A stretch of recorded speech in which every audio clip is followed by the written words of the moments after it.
ప్రభుత్వం మూర్ఖత్వంగా ఆలోచన చేస్తుంది. ఎందుకంటే ఎప్పుడైతే ఈ రాష్ట్రంలో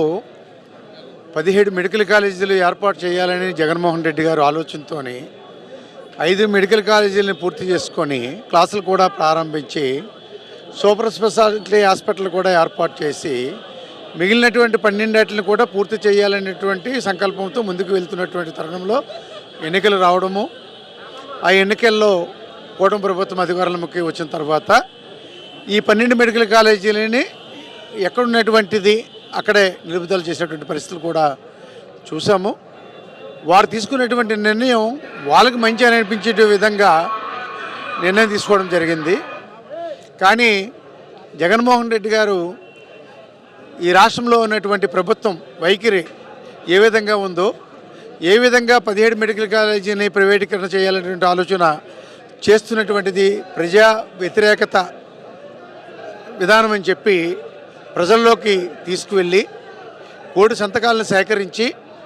ఈ కోటి సంతకాలు ద్వారా గవర్నర్ గారికి ఈ రాష్ట్ర ప్రజల తాలూకా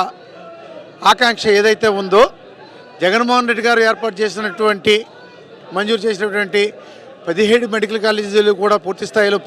చేయాలని, 17 మెడికల్ కాలేజీలు కూడా పేదలకి ఉచితంగా వైద్యం అందించేదానికి సూపర్ స్పెషాలిటీ హాస్పిటళ్ళు కూడా ఏర్పాటు చేయాలని చెప్పి కోటి సంతకాల సేకరణతో గవర్నర్ గారికి ఒక వినతి పత్రాన్ని రాష్ట్ర ప్రజల తరపున అందించేదానికి మరి వైఎస్ఆర్ పార్టీ శ్రేణులందరికీ ఇచ్చినటువంటి పిలుపు మేరకు అందరం కూడా ప్రతి నియోజకవర్గాన్ని 50,000 సంతకాలు తక్కువ కాకుండా పూర్తి చేసి జిల్లా కేంద్ర కార్యాలయానికి అందించడం జరిగింది. మరి ఈరోజు జగన్మోహన్ రెడ్డి గారు చెప్పినటువంటి మాట ప్రకారంగా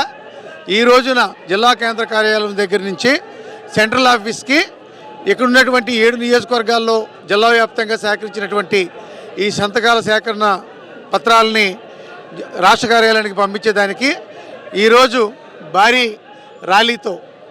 ఆ వాహనాన్ని ఊరేగింపుగా మరి పార్టీ కార్యాలయం దగ్గర నుంచి నెహ్రూ చౌక్ వరకు కూడా వెళ్ళి అక్కడి నుంచి వాహనాన్ని విజయవాడలో ఉన్నటువంటి కేంద్ర కార్యాలయానికి పంపించే కార్యక్రమంలో భాగంగా ఈరోజు జిల్లా వ్యాప్తంగా అన్ని గ్రామాల నుంచి కూడా ప్రజలు స్వచ్ఛందంగా ఈరోజు ఏదైతే ప్రజా వ్యతిరేక కార్యక్రమాల్ని ఈ కూటమి ప్రభుత్వం చంద్రబాబు నాయుడు, పవన్ కళ్యాణ్, బీజేపీ పార్టీల నుంచి ఎన్నుకోబడినటువంటి నాయకులందరూ కూడా తీసుకున్నటువంటి ఈ తప్పుడు నిర్ణయాన్ని తీవ్రంగా ఖండించేదానికి ఈరోజు వేలాది మంది మరి పార్టీ కార్యాలయానికి చేరి ఇక్కడి నుంచి జిల్లా నాయకత్వంలో కార్యక్రమాన్ని విజయవంతం చేయడానికి ప్రతి గ్రామం నుంచి వస్తున్నటువంటి కార్యకర్తలకి స్వాగతం పలుకుతూ ఈరోజు జగన్మోహన్ రెడ్డి గారు ఇచ్చినటువంటి పిలుపుని అందరం కూడా స్వాగతించి ఈ కార్యక్రమాన్ని జయప్రదం చేయడానికి ప్రతి ఒక్క వైఎస్ఆర్ కార్యకర్త, వైఎస్ఆర్ నాయకుడు కూడా వాళ్ళ పురస్కంధాల మీద తీసుకొని ఈ రాష్ట్ర ప్రజల తరపున